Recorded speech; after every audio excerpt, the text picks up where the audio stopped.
Son of God, share my mind, and you don't die.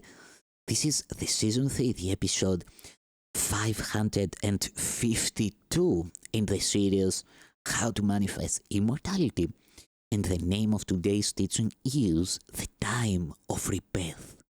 It is in your power and time to delay the perfect union of the Father and the Son. For in this world, the attraction of guilt does stand between them. Neither time nor season means anything in eternity. But here, it is the Holy Spirit's function to use them both, though not as the ego uses them. This is the season when you would celebrate my birth into the world. Yet, you know not how to do it. Let the Holy Spirit teach you, and let me celebrate your birth through Him. The only gift I can accept of you is the gift I gave you. Is the gift I gave to you. Release me as I choose your own release. The time of Christ we celebrate together, for it has no meaning if we are apart. The holy instant is truly the time of Christ, for in this liberating instant, no guilt is laid upon the Son of God, and His unlimited power is thus restored to Him. What other gift can you offer me when only this I choose to offer you? And to see me is to see me in everyone and offer everyone the gift you offer me. I am as incapable of receiving sacrifice as God is, and every sacrifice you ask of yourself, you ask of me. Learn now that sacrifice of any kind is nothing but a limitation imposed on giving, and by this limitation, you have limited acceptance of the gift I offer you. We, who are one, cannot give separately. When you are willing to accept our relationship as real, guilt will hold no attraction for you, for in our union, you will accept all our brothers. The gift of union is the only gift that I was born to give. Give it to me, that you may have it. The time of Christ is the time appointed for the gift of freedom offered to everyone, and by your acceptance of it, you offer it to everyone. It is in your power to make this season holy, for it is in your power to make the time of Christ be now. It is possible to do this all at once because there is but one shift in perception that is necessary, for you made but one mistake. It seems like many, but it is all the same. Although the ego takes many forms, it is always the same idea. What is not love is always fear and nothing else. It is not necessary to follow fear through all the circuitous routes by which it burrows underground and hides in darkness to emerge in forms quite different from what it is. Yet it is necessary to examine each one as long as you would retain the principle that governs all of them. When you are willing to regard them not as separate, but as different manifestations of the same idea, and one you do not want, they go together. The idea is simply this. You believe it is possible to be host to the ego or hostage to God. This is the choice you think you have, and the decision you believe that you must make. You see no other alternatives, for you cannot accept the fact that sacrifice gets nothing. Sacrifice is so essential to your thought system that salvation apart from sacrifice means nothing to you. Your confusion of sacrifice and love is so profound that you cannot conceive of love without sacrifice.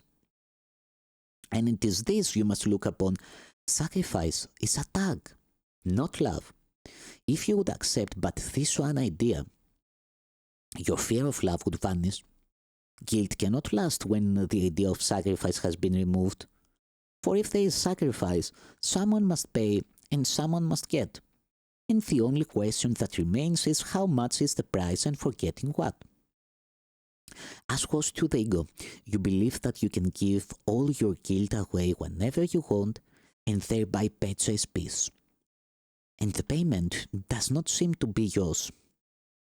While it is obvious that the ego does demand payment, it never seems to be demanding it of you. You are unwilling to recognize that the ego, which you invited, is treacherous only to those who think they are its host. the ego will never let you perceive this, since this recognition would make it homeless. For when the recognition dawns clearly, you will not be deceived by any form the ego takes to protect itself from your sight. Each form will be recognized as but a cover for the one idea that hides behind them all, that love demands sacrifice and is therefore inseparable from attack and fear, and that guilt is the price of love which must be paid by fear. How fearful then has God become to you, and how great a sacrifice do you believe His love demands? For total love would demand total sacrifice, and so the ego seems to demand less of you than God, and of the two is judged as the lesser of two evils, one to be feared a little, perhaps, but the other to be destroyed. For you see love as destructive, and your only question is, who is to be destroyed, you or another? You seek to answer this question in your special relationships, in which you seem to be both destroyer and destroyed in part, but able to be neither completely. And this you think saves you from God, whose total love would completely destroy you. You think that if you are outside yourself demands your sacrifice, but you do not see that only you demand sacrifice, and only of yourself. Yet, the demand of sacrifice is so savage and so fearful that you cannot accept it where it is. The real price of not accepting this has been so great that you have given God away rather than look at it.